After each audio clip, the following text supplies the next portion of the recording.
On y est, la fin de la guerre approche dans Sword Art Online Alicization et je vous propose directement la review de l'épisode 1 de cette partie 2. On se retrouve directement après le générique.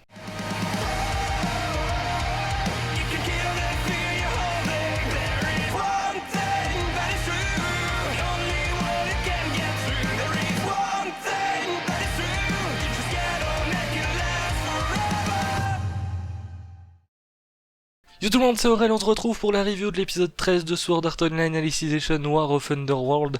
partie 2 du coup, et c'était un épisode plutôt sympa. La dernière fois, c'est vrai que c'était un petit peu la merde, j'ai envie de dire, pour le monde des hommes, enfin pour le côté du monde des hommes, dans le sens où c'est vrai qu'on a tous les joueurs américains qui se connectaient notamment à l'Underworld, et du coup c'était très très compliqué. D'ailleurs, Sinon, heureusement, était arrivé pour sauver Asuna, mais malgré ça, actuellement, je saurais même pas vous dire qui a pris l'avantage, en fait. Genre, vraiment, il y a tellement de retournements de situation. À un moment donné, dans cet épisode-ci, je me suis dit, ah, ça a l'air d'être quand même la merde pour le côté du monde des hommes. Finalement, à un autre moment, je me suis dit, ben non, ils reprennent le dessus, mais c'est pas forcément le cas, hein. Donc on a Lifa qui est arrivé dans cet épisode, et je pense que Lifa va être très stylée. Alors Lifa, c'était assez sympa ce qu'on a vu, notamment avec elle, parce qu'on a son côté un petit peu innocent, on va dire, qui a permis de libérer entre guillemets un homme cochon, parce que elle pop devant un homme cochon, et c'est vrai qu'un homme cochon, actuellement il est du côté du Dark Territory, sauf que l'innocence de Lifa a permis à l'homme cochon de se dire, tiens, ok, elle me prend pour un humain, donc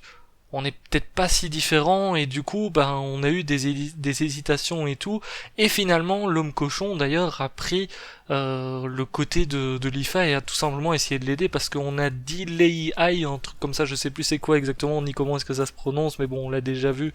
au début de la partie 2, il me semble, enfin de la partie 1 plutôt, qui est arrivée justement pour choper Lifa, et d'ailleurs elle a réussi à absorber pas mal de durabilité, parce que c'est comme ça qu'ils appellent du coup la vie là-dedans, et l'homme cochon, fort heureusement, a réfléchi un petit peu à tout ça. Alors c'est là où on voit aussi le malheur de la guerre, dans le sens où il a perdu tout son peuple, en tout cas on a vu personne d'autre, il a perdu sa famille, etc. Et même lui, il commence à se poser des questions, est-ce que je fais les bonnes choses et tout, et on le sait très bien, du côté des hauts placés du Dark Territory, ils en ont rien à foutre en fait, hein. Qui est un mort ou 10 000, pour eux c'est pareil, hein. Limite Vector, lui, il s'en fiche. Tout le monde meurt, du moment que lui il est vivant, il a réussi son objectif, il s'en fiche du reste, et on a petit à petit des petits retournements de situation, notamment du côté du Dark Territory. Je trouve ça plutôt sympa, ça me montre aussi que la guerre, voilà, ça sert à rien, c'est pas des bonnes choses du tout, et ici notamment il y a tout le monde du côté du Dark Territory qui commence à prendre conscience de ça, surtout quand t'as des commandants et des dirigeants, on va dire, qui sont dans le même état d'esprit que Vector par exemple. C'est vrai que c'est toujours compliqué de rester à 100% de son côté. Donc ça c'est un petit côté sympa. Je pense que Lifa, on n'est pas prêt, parce que clairement, d'après les trailers qu'on a vus et tout, à un moment donné, elle va être hyper stylée, et ça se voit, elle va se battre vraiment à fond pour une fois, donc ça risque d'être assez cool. D'un autre côté, on a vu du coup ce qui se passait du côté d'Asuna. Bon là c'est très compliqué, même s'il y a une petite lueur d'espoir, parce qu'il y a Sinon notamment qui va pouvoir voler pour essayer de récupérer Alice. Grâce à ses pouvoirs, elle peut voler à l'infini. Mais même avec ça, ça risque d'être assez compliqué, et du coup Asuna continue à se battre, sauf que il y a un élément qu'on avait vu à la fin, notamment de l'épisode 12, c'est que Vasago, si je me trompe pas sur son nom, voulait revenir, parce qu'il a été éliminé une première fois par Asuna. D'ailleurs il avait reconnu Asuna au moment de son élimination, sauf que là il est revenu, et on l'a vu d'ailleurs, il est avec une cape et tout, donc ça risque d'être un petit peu compliqué, je pense, du côté d'Asuna, parce que d'après ce qu'on avait vu dans l'épisode 12, il est revenu avec un compte qui, très logiquement, va être très très fort, et du coup son personnage va, je pense, être, peut-être pas au niveau des dieux et déesses, mais on risque de voir un gros personnage débarquer. Et d'ailleurs, je me suis posé cette question, mais c'est vrai que dans le trailer notamment de cette partie 2, on voit Vector en mode prince comme il est actuellement, et à un moment donné on le voit avec sa tenue qu'il a dans Gun Gale Online. Donc je pense que Vector, à mon avis, va se faire éliminer à un moment donné, et derrière il va revenir une seconde fois. Enfin, je sais pas trop comment est-ce que ça va se passer à ce niveau-là, mais voilà, je pense qu'on n'est pas au bout de nos surprises. Heureusement pour aider Asuna, on a Klein qui arrive et à mon avis il y a tout le monde qui va débarquer derrière. D'ailleurs, Klein qui a fait une entrée plutôt stylée parce que Asuna était vraiment dans la mouise, hein. Il y avait énormément de soldats devant elle et puis finalement tu vois ça arriver, tu vois qu'il arrive dans une tornade et qu'il commence à déchirer tout le monde. Au début je me suis demandé qui est-ce que c'était. Parce que c'est vrai que bon, Klein c'est le personnage secondaire qui fait pas grand chose non plus. On va pas se mentir que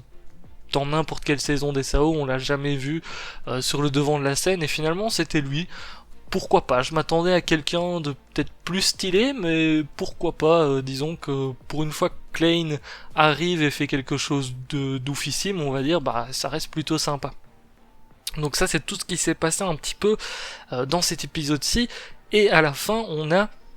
surtout le combat entre Vector et Berkouli qui commence. Et là, à mon avis, il y a un truc que j'avais dit notamment dans mon analyse du trailer, c'est que Berkouli, à mon avis, il va y passer, et je pense clairement que il va y passer, hein, parce que là, d'après ses dernières paroles, c'est quasiment obligé, il va donner sa vie pour essayer très certainement de gagner du temps, peut-être pour essayer de sauver Alice carrément, le temps que Sinon arrive et tout.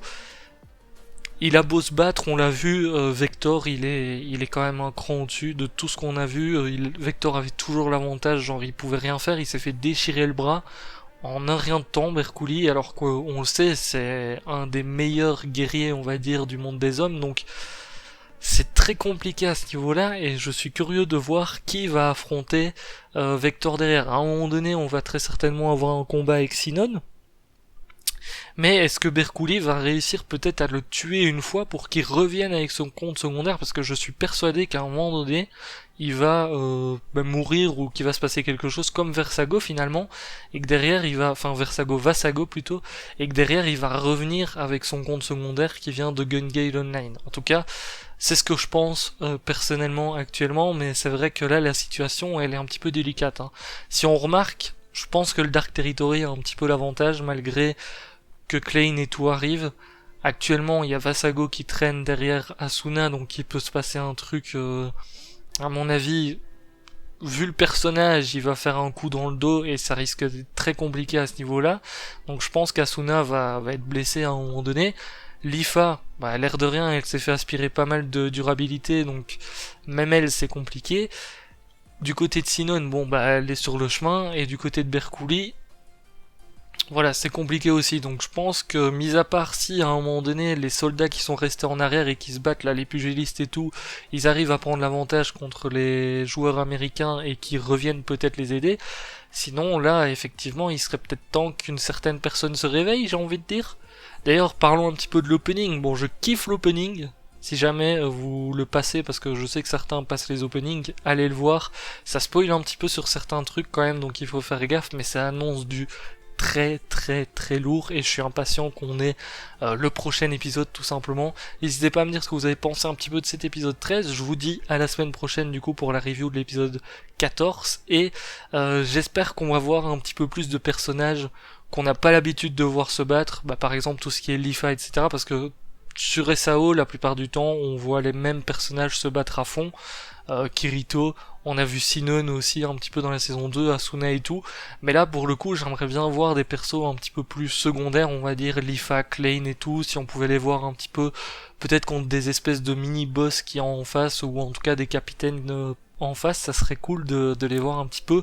se battre plus longuement, en tout cas de ce qu'on a vu jusqu'ici. Sur ce, je vous laisse là, je vous dis à très bientôt, n'oubliez pas le petit pouce bleu, ciao, ciao.